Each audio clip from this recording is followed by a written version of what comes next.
Saya ingin ke Kak Seto sebagai pemerhati anak. Kak Seto melihat bagaimana soal angin segar dari Kemendikbud ini untuk bisa membuka sekolah secara tatap muka. Tapi di sisi lain juga ada kekhawatiran soal keselamatan anak sendiri.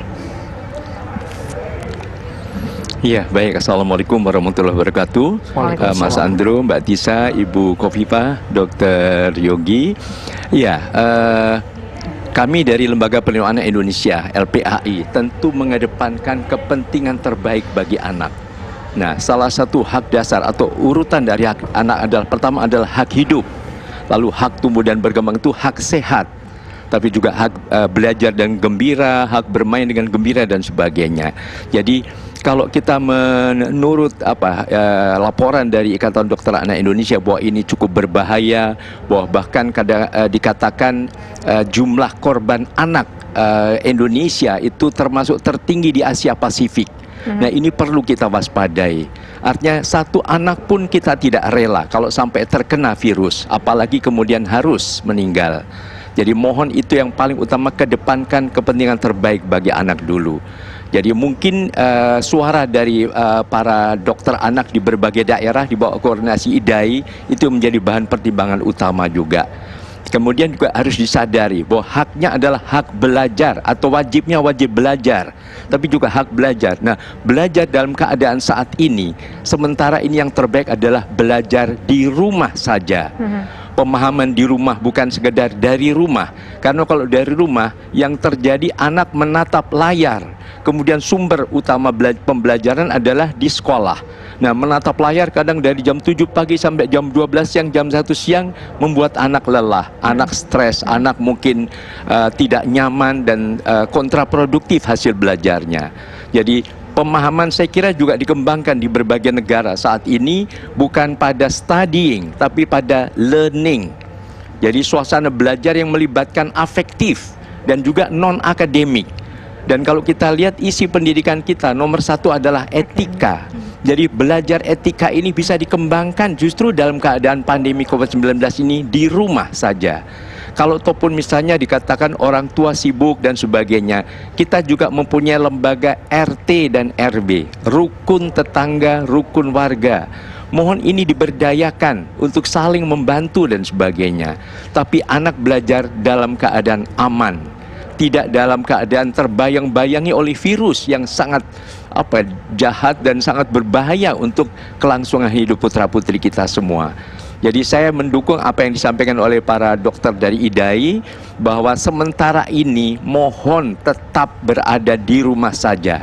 Nah, orang tua mohon berperan sangat aktif, karena dalam berbagai penelitian yang juga kami lakukan penelitian bahwa keberhasilan akademik juga didukung oleh kehadiran orang tua. Tentu orang tua yang juga ramah anak, orang tua yang juga peduli pada hubungan afektif yang penuh kemesraan, penuh kasih sayang, penuh ketentraman dan sebagainya. Jadi sasarannya bukan sekedar pada kurikulum akademik yang normal. Saya dengar dalam siaran pers Kementerian Pendidikan dan Kebudayaan nomor 210 garis miring Sipres garis miring A6 garis miring 8 2020 itu juga menekankan orang tua berhak melarang putra-putrinya untuk tidak ke sekolah. Nah, mohon orang tua menggunakan kebijakannya ini. Kalau memang dirasa belum nyaman, belum aman dan sebagainya, mohon lindungi putra-putrinya. Kak Seto. Jadi dalam hal ini tentu kita harus merapatkan 3 unsur tadi: otoritas pendidikan, sekolah, dan orang tua. Demikian Mas Andro dan Mbak Tisa. Tapi ada juga seperti ini Kak Seto, daerah yang sangat minim sekali yang namanya sinyal, jaringan, dan kendala yang dihadapi dalam soal belajar daring. Ada juga memang sudah masuk zona hijau, zona kuning yang harusnya tatap muka, tapi karena aturan sebelumnya sangat menghambat mereka untuk proses belajar mengajar, Kak Seto. Nah, mohon sekali lagi itu tadi, bahwa Kementerian juga menegaskan bahwa memberikan kelenturan, kreativitas dan inovasi dari kepala dinas maupun para kepala sekolah. Jadi jangan sekedar materi pelajaran dengan kurikulum yang standarnya bertarget begitu. Sekarang ini kan keadaannya darurat, maka kurikulumnya juga mohon darurat. Jadi tadi misalnya etika, sopan santun dengan cara masing-masing. Lalu kedua adalah estetika. kerapian, keindahan, merapikan rumah, mungkin juga belajar menyanyi, belajar menari, belajar mengaji, apapun juga yang bisa dikembangkan oleh orang tua masing-masing. Sehingga suasana belajar adalah justru belajar kurikulum kehidupan. Itu yang jauh lebih penting dan mendesak di era pandemi COVID-19 ini, dan saya kira juga terjadi di berbagai negara di dunia. Yang penting belajar yang efektif adalah belajar yang menyenangkan, kembalikan pada suasana yang ramah anak, tidak terbayang-bayangi oleh target-target kurikulum. Bahkan LPAI beberapa waktu yang lalu pernah mengusulkan, mohon akhir tahun ajaran baru nanti, tahun depan, tidak ada satupun anak yang dinyatakan tidak naik kelas. Semua naik kelas. Demi mengedepankan perlindungan anak dan suasana batin yang damai. Itu yang paling penting saya kira. Sekarang saya ingin ke Ibu Khofifah. Ibu Khofifah, ini memang kan di Jawa Timur yang dilakukan pembelajaran tatap muka, belajar secara tatap muka itu adalah untuk tingkat SMA dan juga tingkat SMK. Tapi kan beberapa di antara peserta didik SMK dan juga SMA ini kan berada di usia 17 tahun, di bawah 17 tahun. Artinya masih dikatakan bukan orang dewasa, masih dibilang anak-anak ataupun juga mungkin remaja begitu, Bu Khofifah. Ini bagaimana Bu Khofifah mendengar respon yang disampaikan oleh Kak Seto tadi dan juga mendengar respon disampaikan oleh Ikatan Dokter Anak Indonesia tadi? Apakah tidak ada pertimbangan lagi, Bu Khofifah? Saya setuju sekali apa yang disampaikan Dr. Yoga, Kak Seto. Tapi mungkin Kak Seto dan Dr. Yoga agak seringlah keliling ke warnet-warnet. Betapa kita temukan mereka akhirnya berkumpul di warnet, berkumpul.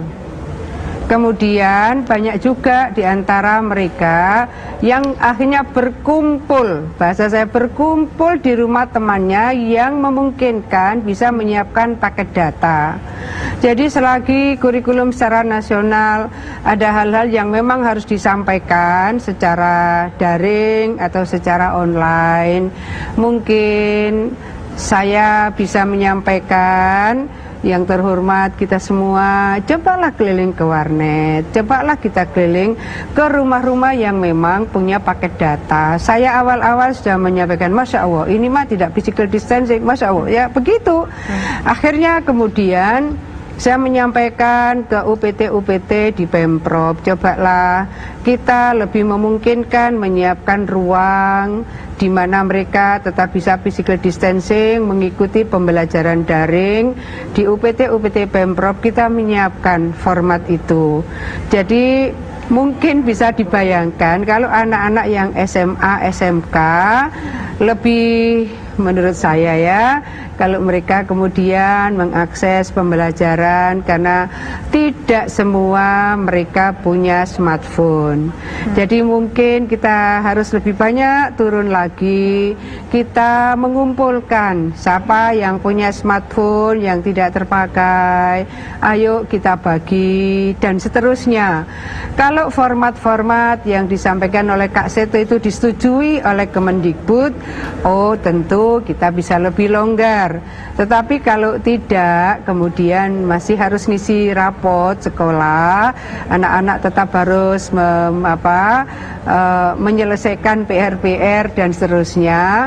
Ya, kita harus melihat kapasitas siswa kita, terutama SMA, SMK yang punya smartphone, apalagi laptop, yang punya paket data.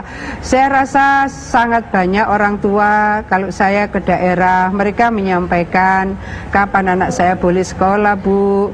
Pada saat Hari Anak Nasional, kapan saya boleh sekolah, Bu? Dan seterusnya. Jadi ini harus dijawab secara bersama-sama dengan kacamata yang lebih komprehensif. Saya setuju yang dari IDAI, Kak Seto, tapi datanglah ke warnet dan mungkin kita bisa melihat anak-anak kita saking kepinginnya mereka mengikuti proses belajar mengajar, akhirnya mereka yang memungkinkan akses ya lewat berkelompok seperti itu. Baik, Dr. Yogi mungkin bisa melihat bagaimana skema baik itu perhitungan resiko dan juga mereka yang tetap ingin belajar secara tatap muka di zona kuning maupun hijau. Baik, jadi begini, saya kira kita harus fokus ya, ekses dari COVID-19 ini ya, ke pendidikan, ke ekonomi, ke pergaulan dan sebagainya, itu adalah akibat dari kegagalan kita bersama untuk menekan transmisi dari COVID-19 ini. Jadi itu satu yang harus kita pahami bersama. Dan sekarang bagaimana caranya kita untuk bisa mengendalikan transmisi ini bersama-sama, gitu. Nah, kebetulan mohon maaf kalau saya salah ya Bu Kofifa, yang terhormat, saya membuka data dari Kementerian Kesehatan per 31 Juli. Di sana disebutkan 10 provinsi dengan persentase kematian tertinggi di Indonesia. Itu Jawa Timur 7,7%, Jawa Tengah 6,6%, Sumatera Utara 4,9%. Ini 3 besar. Kemudian saya buka data dari Info Covid Jatim per 7 Agustus. Itu ada 1.834 kematian dari 24.493 yang kasus konfirmasi di Jawa Timur. Jadi turun persentase kematiannya, alhamdulillah, dari 7,7 ke 7,48%. Nah, dari sekian banyak ini, kita mau tahu anak itu ada berapa persen atau berapa orang, gitu. Jadi, kembali, hak anak untuk memperoleh pendidikan itu betul, bagus, gitu. Tapi menurut saya, hak anak untuk hidup dan untuk sehat itu lebih diutamakan. Oke.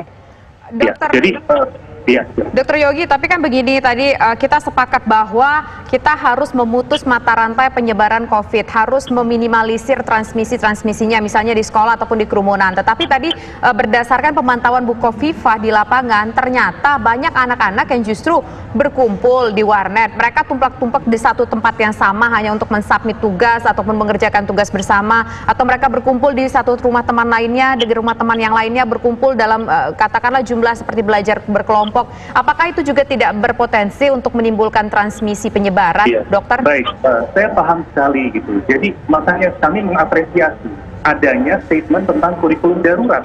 Ini kan sudah disampaikan oleh Kementerian Pendidikan dan Kebudayaan. Jadi sebaiknya ini langsung dieksekusi. Seperti apa yang dimaksud dengan kurikulum darurat? Anak-anak ini, kalaupun misalnya mereka harus duduk di depan layar selama berjam-jam, seharian itu juga tidak baik. Jadi memang dari IDAI juga mengeluarkan rekomendasi, anak itu butuh pembagian aktivitas fisik, aktivitas sedentarian dengan aktivitas tidur. Jadi untuk anak usia SMP, SMA itu ada maksimalnya, maksimal mereka cuma bisa 90 menit sampai 120 menit berada di depan layar. Nah, jadi kalau ada sekolah yang membuat dari pagi sampai sore full di depan layar, itu sebenarnya juga tidak sesuai. Jadi anak butuh untuk beraktivitas fisik, butuh untuk tidur, karena paparan terhadap sinar radiasi ini juga akan mengganggu tidur. Dia selama duduk di depan layar itu juga akan membuat dia overweight, obesitas. Jadi seandainya itu bisa dibuat kurikulum darurat yang mengurangi jam tatap muka secara online, lebih banyak mungkin anak diajarkan life skill. Kemudian kan ada pembelajaran-pembelajaran lain yang sifatnya tidak harus di depan layar komputer, gitu. Kemudian mungkin dana-dana bantuan, katanya BOS dan sebagainya juga disampaikan bisa membantu pulsa untuk orang tua dan sebagainya. Nah, jadi tetap kembali lagi, bagaimana caranya kita memutus mata rantai. Kalau kurikulum darurat ini disepakati bersama dan dieksekusi, maka beban stres terhadap anak dan orang tua juga akan berkurang. Mungkin itu salah satu yang bisa dikerjakan. Dan salah satu cara kita melihat pandemi ini adalah bagaimana kita mengajarkan anak-anak kita untuk menjadi generasi yang lebih taat protokol kesehatan, gitu. Karena terus terang kita melihat di lapangan ya, itu berapa persen orang yang pakai masker dengan cara yang benar, berapa persen orang yang physical distancing sesuai dengan jarak. Jadi kalau anak-anak ini dilatih dulu berbulan-bulan ya, kan butuh minimal 3 bulan untuk membentuk habit baru. Bagaimana melakukan protokol kesehatan, dipersiapkan, mungkin itu lebih baik. Kak Seto perlu dijawab sesaat lagi, pola belajar seperti apa yang harusnya diterapkan sembari kita menunggu adanya uji klinis vaksin hingga 2021 mendatang. Sesaat lagi hanya di Kabar Petang.